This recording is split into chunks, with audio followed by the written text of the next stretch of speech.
secured game by bringing your past again and again and again, creating a story and enacting again and again the same story into the future. I tell people in our ashram, at least do new mistakes, it's okay. But we don't even have that much of intelligence to do new mistakes.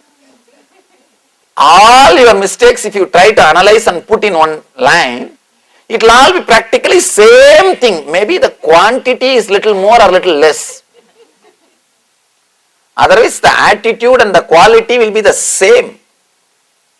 We don't have intelligence even to do new mistakes.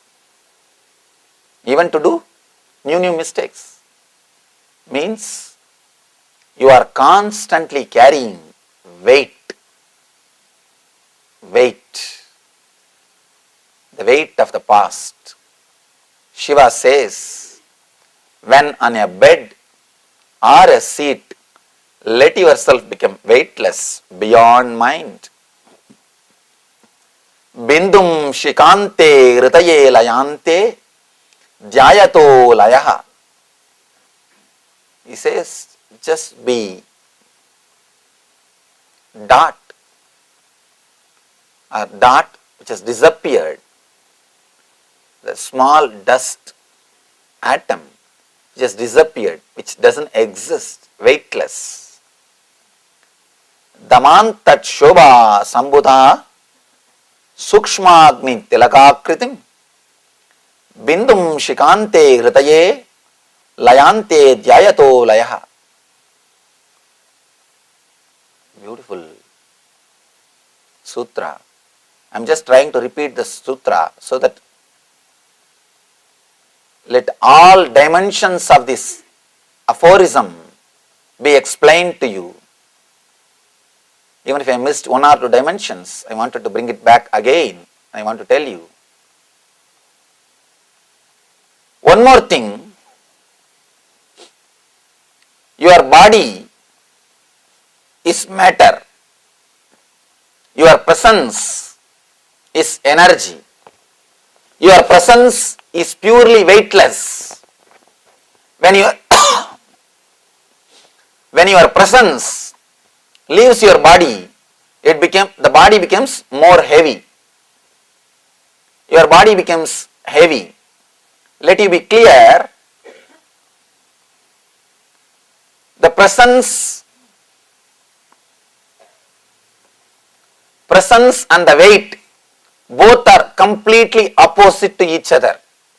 And one more thing, this meditation can help you tremendously in the problem of obesity and overeating. You constantly eat too much because some way you do not have your presence inside you. The matter attracts more matter. Material attracts more material. Weight attracts more weight. Even in the physics, mass attracts the mass. Why do you think the planet Earth has got gravity force? Mass attracts mass. If you don't have your presence in your body, you are just a mass, nothing but a mass, matter. It attracts more matter.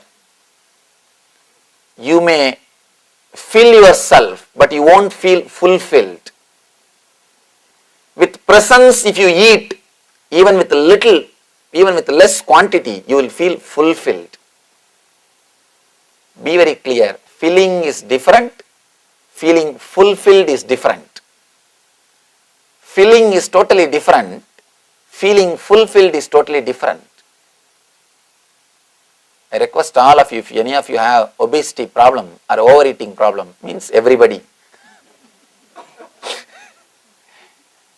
do this simple technique just for 5 minutes. It's not a big thing. You don't need to do this technique whole day actually. It is a very simple, very beautiful technique. Today we will practice this technique. Before eating, but before eating anything, that is the problem now. Because we don't eat once or twice a day. There is no difference between cows and us.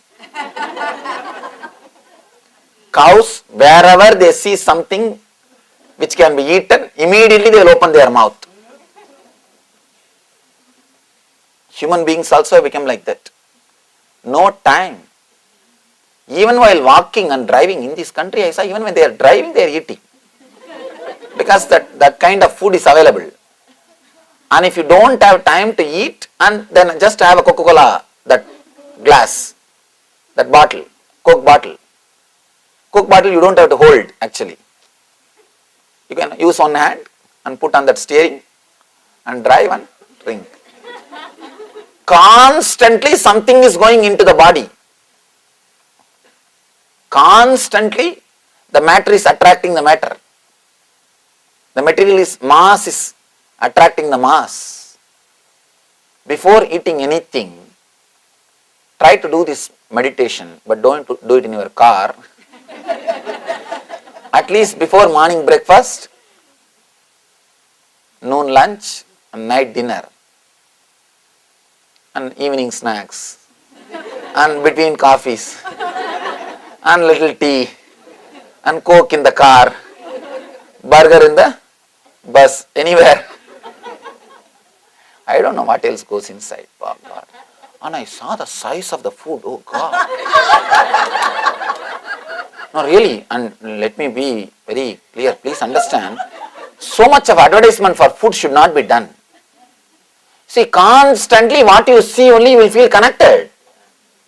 So much of advertisement for food should not be done. And you eating is somebody's business means naturally you will be made to eat.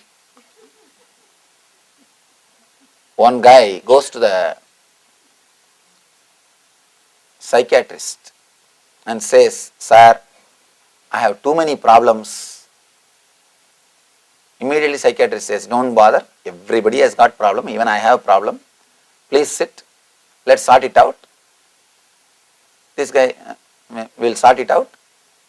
3 sessions, I'll charge you $100. Let's start.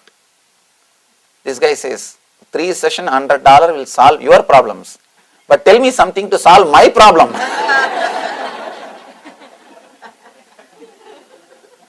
Tell me something to solve my problem. Be very clear.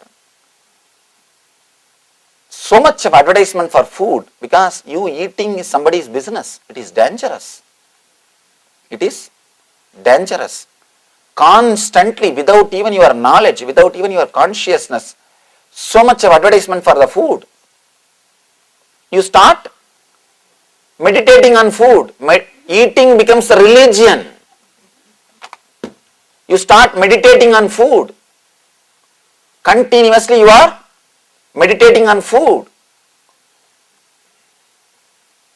And the quantity is served also. Naturally, when you buy it, what will you do? How can you waste it? I tell you, if you throw the food in the dustbin, only food will be wasted. If you dump it in your stomach, the system also will be wasted. Never feel that you are wasting food. The moment you feel enough, just throw it in the dustbin. Only food will be wasted. If you put it inside, system also will be wasted. Food you can buy. System you can't buy once more. You can't buy once more. At least before eating, just do this simple technique. Very simple but powerful technique. To connect yourself again with your weightlessness. Whenever you are in ecstasy, you are in joy, you can always feel you are weightless. You are light. You always say, I feel like flying. I feel like flying. I just saw an article. A lady in Bolivia, she is able to fly 4 feet when she is in meditation. And around the world, hundreds of these yogic flyers are showing. But of course, they are not able to fly when they are not in meditation. Only when they are in meditation, they are able to fly. Reason is you become weightless. And whenever you become weightless, you enter into meditation. I myself have seen personally when I was 5-year-old boy, one great yogi, Raghupati yogi, his name is Raghupati yogi. He lived in Tiruvannamalai, my native place, Arunachala. There, he used to teach yoga and meditation, all those things. If you see in my biography, it will be written, my first photograph at the age of 9 is taken by him only. He only took that photograph. In India, photographing is not very popular. In those days, especially 10-20 years ago and all, photography was not popular. It will be black and white photograph, because those days color photography was not available in a common way for everybody. In big cities, 1 or 2 studios may have it, but in villages only the black and white. That's why you will see that only black and white photograph will be there at the age of 9. And it's not common to go and have photograph and all. And it is a very rare thing, and you have to spend a lot. In those days, just for that one photograph, 100 rupees has to be spent. 100 rupees is a big money in India, and especially at 20 years ago. Now I am 29. When I was 9, 100 rupees is a big money. Photography means actually when you get married, maximum they may take 2 photographs, before and after. AM and BM. Anyhow, and that much only. It's not a common thing. And he photographed me. And I was surprised, and it's a big fun also. You being photographed is a big thing in those days, especially village. Village means, when I was living in my village, only 3 automobile vehicles will enter into the village per day. Whole day only 3 vehicles will enter. Morning 1 bus, evening 1 bus, noon time 1 bus. If morning bus comes, we all know that we should go to the school, because the whole village is 4 street. We will run to the school. Noon time bus means we will come away from school. And usually people don't wear watches and all. Watch and clock, all those things are not common. And evening, noon time bus means we will come back from school. Evening bus means school is over. That's all we know. And the bus, that conductor also knows when he enters the village, he has to honk, because the school teachers will know the time. That is the way schools will run. When he enters the village, he will be honking. And he has to honk because people will be playing in the road. You can't think it is a road and all. Kids will be playing in the road, and not only playing 1, 2, 3, everything will be in the road only. 1 or 2 or 3, everything will be in the road only. So he has to come, and that kind of village. And in that kind of village, photographing is too big thing. I asked him, why are you photographing? Why are you spending so much of money? 100 rupees, something like 2-3 months, a person, if he works, he will make that 100 rupees. 2-3 months. If he works, he will make that money. He told me, you don't know now the importance. The future will thank me just for this photograph. And he wrote that behind that photograph. Still that is there in the ashram. He wrote that in that photograph, future will thank me for this expenditure. And the whole future, the humanity will celebrate this photo. I know, that is why I am taking, I am spending. And this yogi used to fly. I have seen with my own eyes he flying. When he sits in the meditation, and he will close his eyes, and like a iron rope, the copper wire, he will tie that copper wire in the anahata region, in the chest region, so that he can hold the breath, prana. He will tightly tie it. He will just take a deep breath and tie it. The moment he ties and relaxes, so much of air inside, just his body will start floating. It will levitate. Once he levitates, he will relax it. Means it's like a taking off. Then he will be there in the same space. Then after, he will remove that wire and he will be there in the same space. He will just be there. And he will just be there for hours together, like a floating in the water. He will be floating on the air. and he will tell all the small kids to go under him and come out to see whether anything is there. And we will go below him and under him and come out to see anything is there or not. And naturally, you will be shocked when you see somebody floating. It is based on this technique. It is based on this technique. When you enter into meditative state, you become weightless. When you are weightless, you enter into the meditative state. You enter into the meditative state. When you master this technique, you can start floating. Forget about floating or walking on the air. Do this meditation, at least you will walk on the planet Earth properly. We don't have to bother about floating in the air. Let's learn at least how to walk on the planet Earth properly. How to walk on the earth in a peaceful, blissful way. For that itself, this meditation can help us. You don't have to constantly think, when will I start flying, when will I start flying. There is no need. At least learn how to walk beautifully on the planet Earth. Shiva says, just become weightless and go beyond mind. All your weight is nothing but not being aware, whether it is physical heaviness or mental heaviness. Be very clear. There are two kinds of heaviness. Physical heaviness is sickness, feeling heavy, painful, strong, irritation all over the body. This is a physical heaviness. Mental heaviness. In your mind, if you are feeling heavy, that's again one more weight. Give your awareness, attention to all the parts of your being wherever you feel heavy, whether it is body and mind. Give your presence.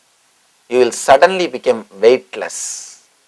When you are weightless, you will enter into the space of enlightenment.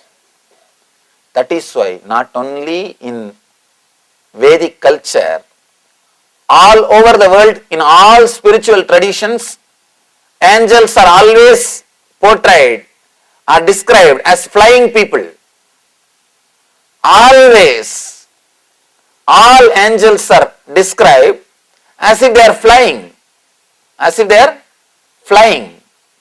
They are above the earth, means weightless beings, fully aware. The more you become aware, the more you become weightless. Your presence is weightlessness. If you are feeling heavy, you are absent.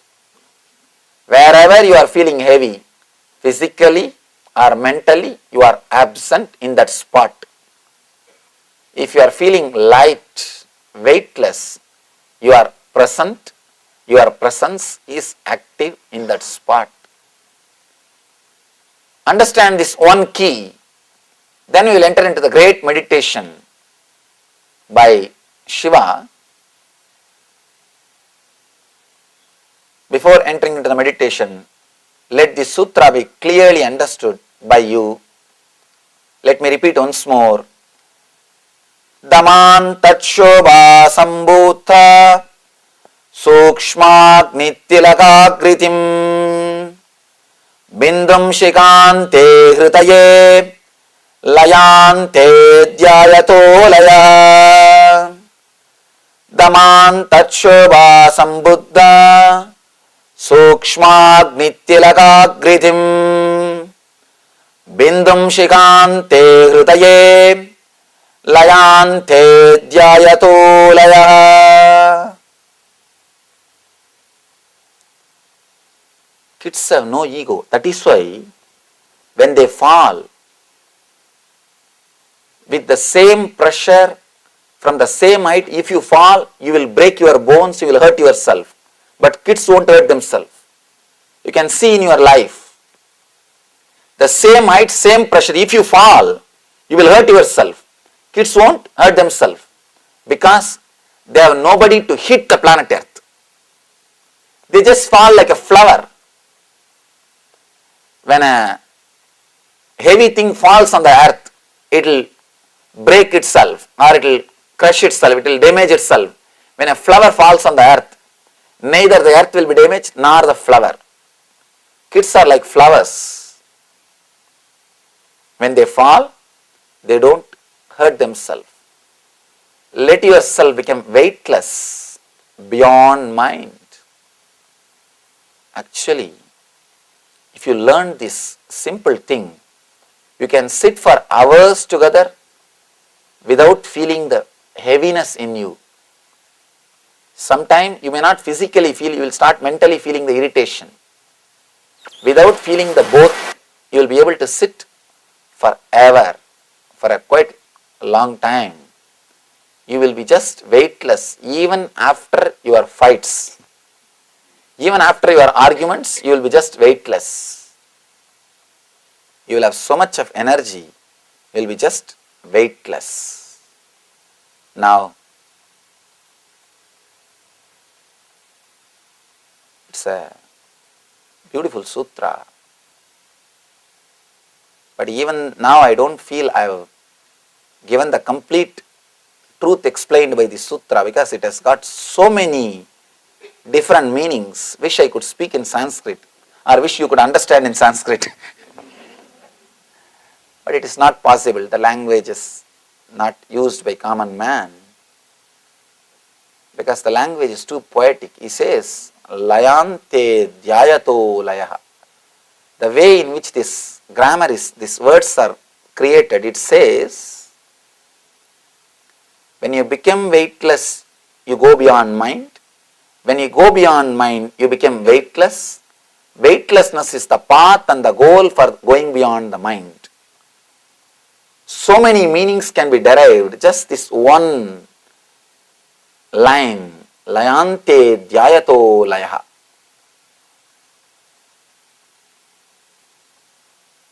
One more important thing, your body is made out of memories. If you are emotionally attached to some memory, if you are connected to some memory, if you are caught by some memory, that part of your body will feel heavy. Your body related to that memory, or that memory, the part of your body which is directly connected to that memory will start feeling the heaviness. If you sit in your office and just remember your boss without doing any work also, you will have shoulder pain. Just for 10 minutes, can't meditate on him. You will have shoulder pain. Because the memories related to stress are awakened. Those memories are directly connected to shoulder. You will have shoulder pain.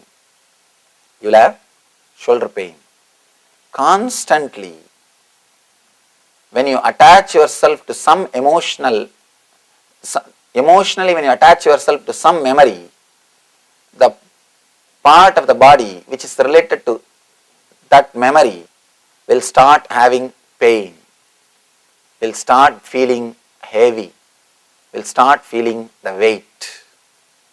Now Shiva says how to become weightless and how to enter into the space beyond mind, beyond memories. It's not that you will lose your memory, you will not have emotional attachment to it, you will be able to handle it in a much better way. Now, let you have a small break.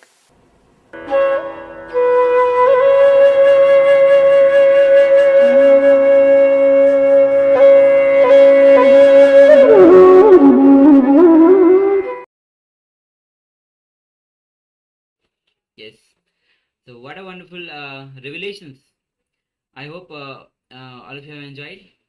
Please share a few powerful clicks that you received, as we are going to, in few moments, we'll be closing the day. So please do share. Yes, I for my part especially enjoyed the village Mahabharata.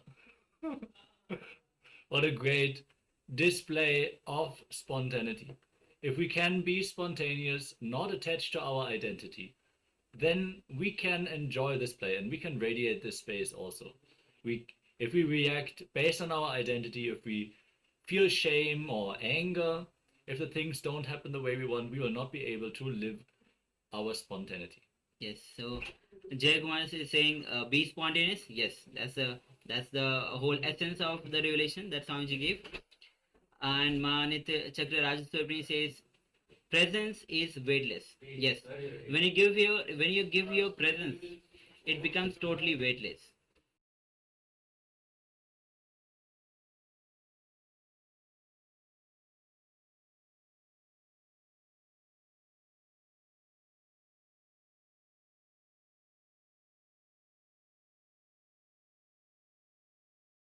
Yes. So now with this we'll be finishing for today's day 18 of Paramashivoham, and of course tomorrow we'll be joining back with the intense 108 asana sequence. I hope and also request all the participants, those who are not joining for the yoga, please do join for the yoga. That is going to be the intense yoga practice 108 asana sequence. And tomorrow theme will be flowering of the self. So let's get ready for tomorrow's session. With this, we'll be ending with the Purna Mantra. So let's bring our hands in Namaskar Mudra in front of our heart center as we finish. Om Purnamada Purnamidam Purnat Purnamudachyate Purnasya Purnamadaya Purnamevavashishyate. Om Shanti Shanti Shanti. Hari Om Tat Sat. Sarvam Bhagavat Sri Nithyananda Paramashiva Padukarpanamastu. Om Nithyanandam. Thank you, Nithyanandam. Nithyanandam, everyone.